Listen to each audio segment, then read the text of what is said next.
nerding out about now. You were so excited. This is the first thing you put on the chart. Hit us, man. You got two. I sure do. So the first one is The Rithmatist by Brandon Sanderson. So my wife and I, we have a shared Libby account because we just have the one library card. And so she has been adding stuff on our wait list, and so have I. And she added The Rithmatist and Tress of the Emerald Sea, and she keeps pushing them back. But I didn't have any that were ready for me that weren't sequels to the series that I'm working on. And so I was like, hey, if you're not gonna... Yes, Steven, Joe is back from his naked mole rat hut. That's another one I made up. And so I turned to my wife. I'm like, hey, if you're not ready to listen to this audiobook, can I take it? She's like, sure, yeah. So I listened to The Rithmatist by Brandon Sanderson. I don't know what you're actually saying because it sounds like you have a bad lisp. Rithmatist. Again? Rithmatist. I still don't know what that means. Good, because it's a made-up word. Okay, good. All right. You know me, I'm not quite sure if this is made up or I'm just not understanding. No. Right. It's a world that is in an alternate Earth where he doesn't go into reasons why it's like this, but the United States is chopped up into islands, and so instead of the United States, it's the United Isles of America.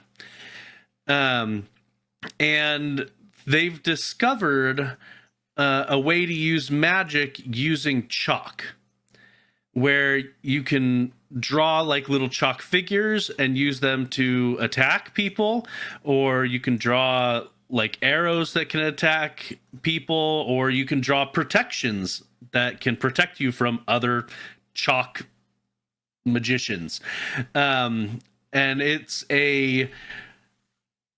about a teenage boy who is at a school for both Rithmatists and normal students. He is a normal student. The July after your 8th birthday, every kid goes through this religious ceremony to determine whether they are a Rithmatist or not. He was not. And he is the son of a chalk maker. And so he's got this obsession with Rithmatists in general. So he studies all about being a Rithmatist.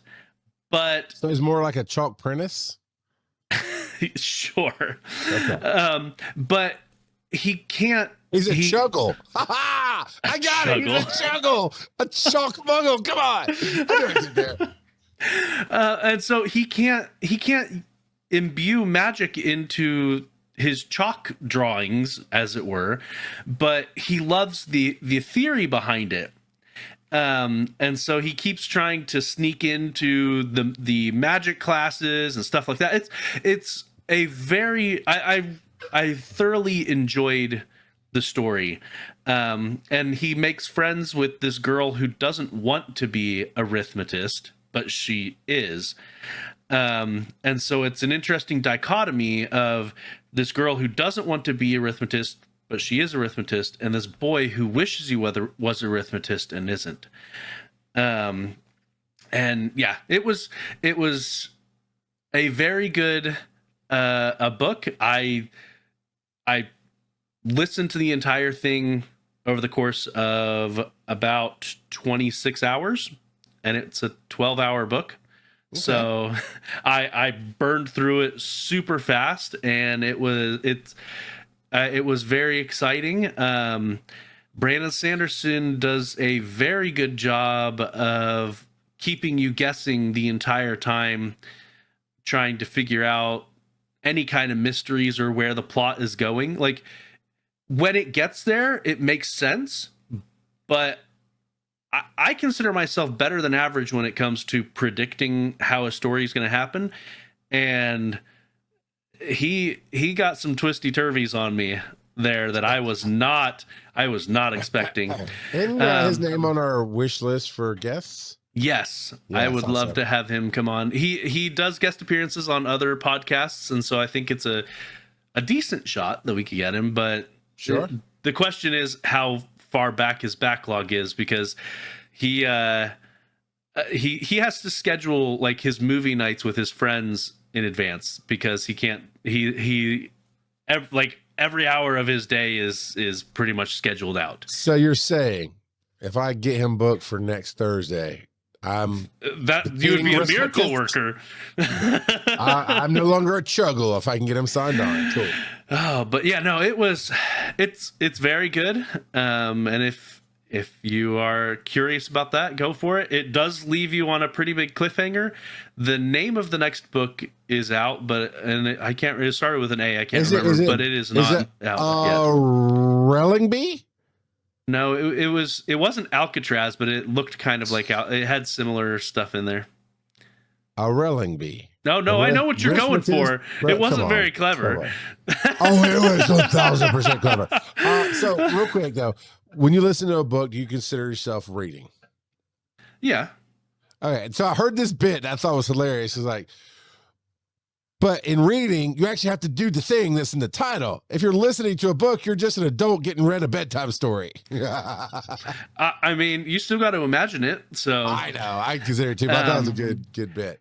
One of the big benefits to reading it versus listening to it, though, is at the beginning of, I'm not sure if it's all or most of the chapters, it has little, because we have the physical copy too.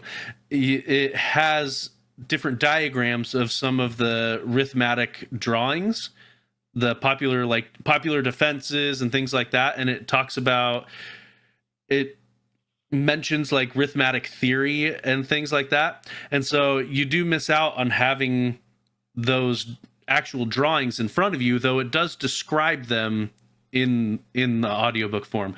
But I did go back and peruse through some of the drawings after the fact and whatnot. But he does a good enough job of describing it that you don't necessarily have to have the drawings, but it was nice to just look at what was there after the fact. I gotcha. All right, so now the kind of transition nerdy one is one that we're both nerding out about. That's why I put it in the middle. There you go. Yeah, smart man. So this past weekend, the Solo Leveling Season 2 Episode 1 dropped. And oh boy, so good. Did it come out swinging. Oh, so good. And I've read the source material and it stuck to it so good. It's awesome. Yeah. No it spoilers, was just and the opening song, it was very nice, very, very nice. Yeah. And just the whole thing is awesome. I am a huge fan of Solo Leveling. Like there have only been a handful of anime where I've watched it and said, okay, I don't want to wait for the next season. Let's read up. And Solo Leveling is one of those. Now, granted, that's fun. I haven't. I've started, but I haven't finished the sequel to Solo Leveling. There is a well, I'm ignoring you because I'm not getting my hopes up for another 10 years as we go through this. I'll just watch it. Yeah, there's a manhwa that takes place after the events. Manhwa, after the events of Solo Leveling, and it's been pretty good so far. But I'm only maybe about 10 chapters into it, but it's still ongoing, so I don't necessarily. I don't feel like I have to rush through it because I'm just going to hit a brick wall where it's not done yet. Yeah. So I'm reading it as I go. Just like I'm still working on the Shield Hero light novels. I've read, so I don't know, have you ever heard of the term web novel? Okay, so I've read the entire Shield Hero web novel, which is basically a rough draft for the light novel, and there are some huge differences between the light novel and the web novel. So I have an idea of where it's going, but he could completely change it for the light novel. And as far as I know, the light novels are not actually done yet for Shield Hero. So, but that Right. I don't. I wonder when the 4th season is going to be coming out for that one. I don't know, man. I'm ready for it. Now, let me ask you this, because I've been hesitant to go look. I've been busy too, but did it drop all at once, or is it going to be a week-to-week drop for season 2 of Solo Leveling? Oh, it'll be a 1 by 1. I think I'm going to wait. I think I'm going to wait till it finishes, because I can't get enough, and I'm just done with the life that I have to wait to next week. I can take a season. I can wait a year for a season or whatever. Odd, right? I don't want to wait 7 days for the next episode, but I'll wait a year for the next season. But that's just, it is what it is for me. Yeah, well, and this is the turnover of the seasons. So January, the beginning of January is the start of a new anime season. So there's a bunch of new ones that I've been trying and whatnot, and yeah. If there's anything along the lines of Solo Leveling or Shield Hero Rising, let me know, because that is just my jam of that out of world gamified kind of thing going on. And Okay. the hero arcs, even as dark as Shield Hero is, the arcs of the characters, Demon Slayer, that kind of thing. Side note with this, 'cause you're talking about the manhwas and I just hear minions every time, manhwa. But I had a fun moment last night. I was talking to my wife, and my oldest son, Oakland, comes walking through with, I could see he had a new Sonic baseball cap, like a Sonic the Hedgehog baseball cap. I'm like, what? He's like, just going to pass through, going, whoa, whoa, whoa. And my wife's talking, I put a finger on her arm, like, pause. Boy, where are you going with? I see a Funko Pop. You need to tell me.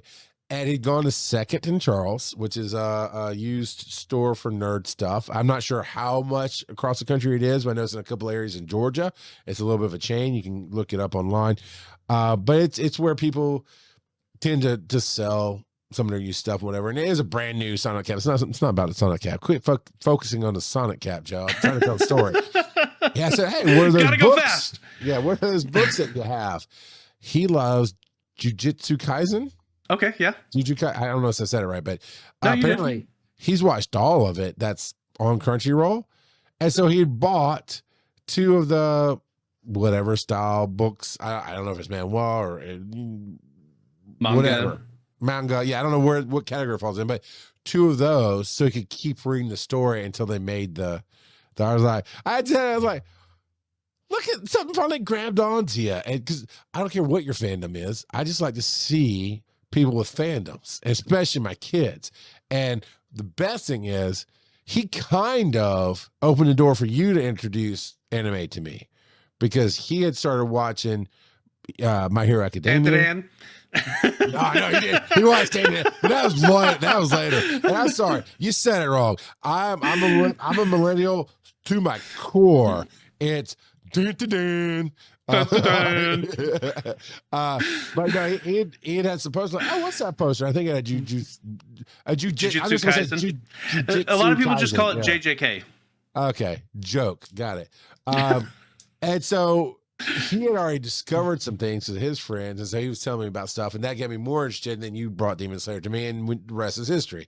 So yeah, for him to come in with I just thought of you immediately. I was like, I will never do that. I just don't care that much. I just want it in the form that I consumed it in, and I'll wait. But I was like, good on you, man. You went and found more of what you loved, and you're going to read through it, and that's really cool. So we all know we are not sponsored by AMC. However, I am an AMC investor, so please go to AMC and make me some money.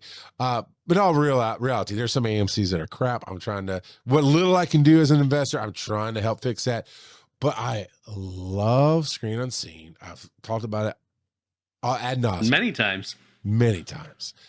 Almost as much as Kurt's talked about Belatro. No. I'm not quite there yet. It's not even on the level of Steven Adams saying you're great, to everybody in the world. I'm not quite talking about it that much. That was a sideways compliment, because Steven gives good compliments. So I was saying, so I love music movies. I love biopics. Yeah. He's talking to us, I guess. I don't know. He says, you are great. I don't know. I was trying to emphasize R, not. Anyway. Ah, great. My wife, however, does not like musicals or music, and mostly she likes historical biopics, true stories, but she just doesn't care about a lot of things. And she did not want to see the movie Better Man, which is the Robbie Williams story. Had no idea. She did not know who he was at all, because I'm not like super familiar with his music. Like, oh, I know all his songs and cool, but I've known of him ever since he popped his head into America about halfway through his career. Basically, it's like, oh, I like how he writes. I like his heart. I like some of his stuff. I'm familiar with the songs. I guarantee you he has a song that you'll probably, oh yeah, I've heard that on the radio, and it was kind of cool. The twist on this movie is it's done by the Greatest Showman producers and some of the people who helped write some of that music. One of my favorite movie musicals of all time, because I classify movie musical. It's not a movie based on a musical. It's 100% made for a movie, written as a musical. Fantastic movie. And so like, okay, it's cool. And the twist is Robbie is a monkey in this whole thing. Everybody else is human, but he's a CGI'd monkey that they actually did really, really well with. And I thought that was perfect because he got to do the voice of himself the whole time, but they could age the monkey up through the years. They could put all the emotion of the scene in the face. So you didn't have to try to learn to act or throw things off if you didn't quite hit the note right. You mean they didn't have Andy Serkis do that? He does all the mocap. I cannot say yes or no. He might be the mocap on this monkey. And it's very kind of musical where they break out in a random song, but some of it is the actual concert performance and so on and so forth that he's recreating. I am going to tell you. I'm going to read you some lyrics from a song. For the longest time, I have not been excited about movies. I enjoy them. We all know that. I come away with like, oh man, I kind of think about this. And I was impressed by that. And so, but I used to go to stuff like the first Deadpool. It's probably the last movie I was really excited about. Even Deadpool 2 and 3, I love them. But when it was a roller coaster, it was 3. I mean, I felt the emotions in the first movie, like, oh, I'm so excited. Oh my God. I've lost that. It's just not there anymore. And this is the first time in forever that a movie made me feel something. And it's because his life story and his heart and his energy resonated with a lot of stuff I've gone through and where I am. I definitely didn't do the tons of cocaine that he has done in his lifetime through this movie. Didn't do the destroyed lives. I mean, he's fairly honest about himself. He is not the greatest character in this whole film. And he seems to be pretty blunt about the mistakes he's made. And he didn't really paint too horrible of a story about the people around him. But the way they just go abstract and shows, I just felt it. I instantly knew, hey, you're not actually in water drowning. That's just how you feel in this moment with all this. I just got it. Just resonated. I movie cried at this thing. And when I say movie cried, I've always seen on TV where they have a tear coming down their eyes or a stream of tears, but it's that line. Because I've always been that big dude that I have a lot of damage in my life. I've dealt with a lot of it, but there's moments when it hits, I'm like, oh, it's not coming out of my mouth. Just that trauma cry. Never adult cried in my life. And I'm at the end of this movie and it's just coming, just straight down. I'm not losing my mind. I'm not sobbing, red eyes. Just that movie. The tears are just straight in one line.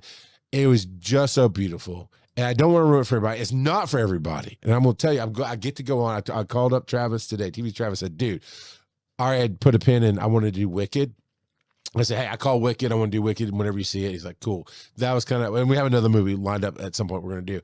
But I said, hey, we need to boot Wicked down the road. We need, or if somebody else steps up and sometime you can give it to them, because I just saw a sneak preview of this movie and it hit my life so hard. I've got to talk about it and I need to talk about it with you. And so on the 26th of January, so in a couple weeks from this recording, and even when this podcast comes out, it'll be in a week or two on Sunday night on Wait You Haven't Seen. I'll be on talking about, I'll really in depth discussing this movie with Travis. This is one of the first songs as a character in this movie you get. And at first it was heartbreaking. I didn't know why. I listened more today. This is me. 1,000%. And I know my wife doesn't listen to the show. So I've always struggled with the idea, like he lost some loves in his life because it wasn't enough. He had to have that fame. Now there's other struggles, other things, but it was just that big. And I've always known that. I've always known that my family's not enough. My wife's not enough. I felt negative because I don't want to lose them. I don't want to be that Quirty Fingers rock star that goes and says, I have to chase this dream and leave everything else behind. But I can't not let go of the dream. And this song sums it up. It's called Feel. It's a Robbie Williams song. And in the movie, I don't know in his original writing if he just sang it, but in the movie it's him as a kid. So I got to look this up. I don't know if they made his voice sound like he was 8 years old or if they got the most talented kid in the world to sing this, because this kid is whoever sang this song for the movie, strong singer. I mean, just heart, emotion, stuff that age of that voice shouldn't have. And it really hits harder too. So for me, it's my inner child singing this. But here's the lyrics real quick. Come on, hold my hand. I want to contact the living. Not sure I understand the role I've been given. I sit and talk to God, and he just laughs at my plans. My head speaks a language I don't understand. I just want to feel real love, feel the home that I live in, because I got too much life running through my veins, going to waste. And I'm reading it as a poem more than the actual song goes, because it's beautiful when you hear it. Just go listen to it. It's on Spotify. I don't want to die, but I ain't keen on living either. Before I fall in love, I'm preparing to leave her. I scare myself to death. That's why I keep on running. Before I've arrived, I can see myself coming. I just want to feel real love, feel the home that I live in, because I got too much life running through my veins, going to waste. And I need to feel real love and a life ever after. I cannot get enough. I just want to feel real love, feel the home that I live in. I got too much love running through my veins to go to waste. I just want to feel real love and a life ever after. There's a hole in my soul. You can see it in my face. It's a real big place. Come and hold my hand. I want to contact the living. Not sure I understand this role I've been given. And even reading it, it's hard for me to kind of keep it together a little bit because I don't know. Excuse me. I don't know if I could ever get to a point in my life that could express what I've felt my entire life. I mean, you're getting more emotional right now than when we talked about dealing with grief. Yeah. Yeah. Because it's a mirror held up to me going, and especially in the kid's voice, that if you listen to a Better Man soundtrack, it's exactly from the movie. So it's in that 8 to 12-year-old age range of voice singing it with his dad. I won't ruin it, but there's this part where the dad, it's heartbreaking to watch in the moment because it's supposed to be in the movie. But even I was listening this morning and I was like, I'm just singing with it. Again, another tear coming out. It was a mirror just held up to my entire life. That's my inner child right there, not knowing how to deal with everything I've been given and how to keep my life together while also chasing the thing that could rip everything apart. So it's my nerding out, and I'm going to be on this. The last time I felt this deeply because of a movie was The Matrix. And let me tell you, that movie, I watched it opening night. We won't go into it here. I've gone into other shows, whatever. And later on, Joe, if you care about it, we can talk about another show. But when I saw The Matrix, it ripped open everything I thought I knew about religion and life and where I was questioning, and showed me a new way. And it changed the path of the rock god forever. This one did the same. And what it actually taught me a little bit is, okay, how do I put some safeguards around my heart and my soul so I can always keep going even though the people around me don't quite understand, and never be afraid that I'm going to lose what I have in order to get what I need. So go listen to my voice when you watch it, and it'll be a different movie. Because if you just go watch it, like, because my wife, she didn't care. She didn't know who he was. She didn't quite understand why he did some of the things in the movie. It was like, I'm not telling you wrong, but I understood every second of that film. I understood exactly why they went crazy here. I understand there's a battle scene. He did not have a battle scene in his real life, but there's a battle scene. But I got it. 100% got it. Knew exactly what. I just want to have well, I say 5 minutes, really be turned into 2 hours of gushing with Robbie Williams and just talk life and talk heart. And so if I could get Robbie Williams on Finding the Stories, I don't know if I'll ever do another episode of Finding the Stories again, because that would be my penultimate. Oh my God, let's talk about pain in life and motivation. So yeah, thanks, Stephen. Yeah, thank you, Joe, for putting that up on the screen. I'll put it back up there for a second. I love when a movie just sets off a fire in you and you have to tell everyone about it. At Greenland. Oh, I don't know if I saw Greenland. I know what it's about. I know I didn't. Yeah. I found you pitiless in Greenland. But no, it's Greenland's not. I mean, if you want to see Greenland, you better hurry up before Trump buys it. You know, just saying.